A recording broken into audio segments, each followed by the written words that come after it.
అందరికీ నమస్కారం. సాయి న్యూస్ కి స్వాగతం.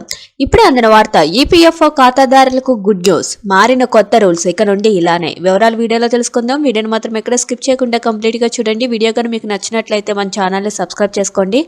అదే విధంగా లైక్ చేసినట్లయితే మరింత మందికి సమాచారం చేరుకుంటుంది. ఇంకా వివరాల్లోకి అయితే వెళ్ళిపోదాం. నేటి కాలంలో చాలా మంది ప్రజలు వివిధ కంపెనీల్లో పనిచేస్తూ తమ యజమానుల నుంచి ప్రొవిడెంట్ ఫండ్ ఆ సౌకర్యాన్ని అందుకుంటున్నారు. వాస్తవానికి ఇది ఉద్యోగి భవిష్యత్తులను దృష్టిలో ఉంచుకుని భారత ప్రభుత్వం కార్మికుల కోసం రూపొందించిన వ్యవస్థ. ఉద్యోగుల భవిష్య నిధి సంస్థ తన సభ్యులకు మరింత ప్రయోజనం చేకూర్చేందుకు కొత్త నియమాలను ప్రవేశపెట్టింది. కొత్త నిబంధనల ప్రకారం ఈపీఎఫ్ఓ సభ్యులు ఆధార్ లింక్డ్ ద్వారా నేరుగా తమ యూఏఎన్ను అప్డేట్ చేసుకోగలరు. అలాగే ఎలాంటి పత్రాలను అప్లోడ్ చేయవలసిన అవసరం లేదు. వారు తమ యజమాని సహాయం లేకుండా తమ యూఏఎన్ వివరాలను మార్చుకోవచ్చు. గతంలో ఆమోదం కోసం 28 రోజులు వేచి ఉండాల్సి వచ్చేది. కానీ ఇప్పుడు సభ్యులు ఆ ఆమోదానికి ఎటువంటి అడ్డంకులు లేకుండా నేరుగా తమ వివరాలను నవీకరించుకోవచ్చు. ఆధార్ లింక్ ద్వారా మార్చగల వివరాలేంటో మనం ఇక్కడ తెలుసుకుందాం. పేరు, పుట్టిన తేదీ, లింగం, తండ్రి లేదా తల్లి పేరు, మ్యారిటైల్ స్టేటస్, భార్య పేరు, ఉద్యోగంలో చేరిన తేదీ, ఉద్యోగం మానేసిన తేదీ. గతంలో వీటిలో మార్పులకు సంబంధిత యజమాని ఆమోదం అవసరం. కానీ ఇప్పుడు ఆధార్ లింక్ చేయడం ద్వారా వీటిని మార్చడం చాలా సులభంగా మారడంతో పాటు ట్రాన్స్పరెన్సీ పెరిగింది.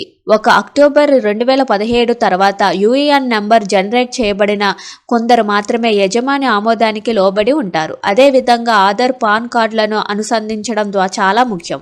లేకుంటే ఆమోదం పొందడంలో ఆలస్యం అవుతుంది. యూనివర్సల్ అకౌంట్ నెంబర్ అనేది ఈపీఎఫ్ఓ ఖాతాను నిర్వహించడంలో సహాయపడే 12 అంకెల అధీకృత నెంబరు. ఈపీఎఫ్ఓ స్కీమ్ ప్రయోజనాలను పొందడానికి యూఏఎన్ని యాక్టివేట్ చేయడం, బ్యాంకు ఖాతాతో ఆధార్ని లింక్ చేయడం అవసరం. వీటిని పూర్తి చేస్తే వ్యక్తులు చివరికి ఆలస్యాన్ని నివారించవచ్చు. ఈపీఎఫ్ఓ ప్రొఫైల్ను ఎల్లప్పుడూ నవీకరించడానికి కింద విధంగా మనం తెలుసుకుందాం. ఈపీఎఫ్ఓ వెబ్సైట్ www.epfindia.government.in వెళ్ళి లాగిన్ అవ్వాలి. యూఏఎన్ నెంబర్, పాస్వర్డ్, క్యాప్చాతో సభ్యుల పోర్టల్లోకి లాగిన్ అవ్వాలి. పేజీ ఎగువన ఎంచుకొని ప్రాథమిక వివరాలను మార్చుకోవడంపై క్లిక్ చేయాలి. ఆధార్ కార్డు ఉపయోగించి మీ వివరాలను ఫిల్ చేసి సబ్మిట్ చేయాలి. ట్రాక్ రిక్వెస్ట్ ఫీచర్ని ఉపయోగించి ప్రొఫైల్ అప్డేట్ ప్రాసెస్ను ట్రాక్ చేయాలి. ఈ కొత్త నిబంధనల మార్పులు లక్షలాది మంది ఈపీఎఫ్ సభ్యులకు ఈపీఎఫ్ఓ సభ్యుల సమయాన్ని ఆదా చేయడంతో పాటు కార్యాలయానికి ప్రయాణించిన అవసరం ఉండదు. సరైన పత్రాల కోసం వెతకడం, ఆమోదం కోసం వేచి ఉండడం వంటి ఇబ్బందులను తొలగిస్తుంది. Thank you for watching this video.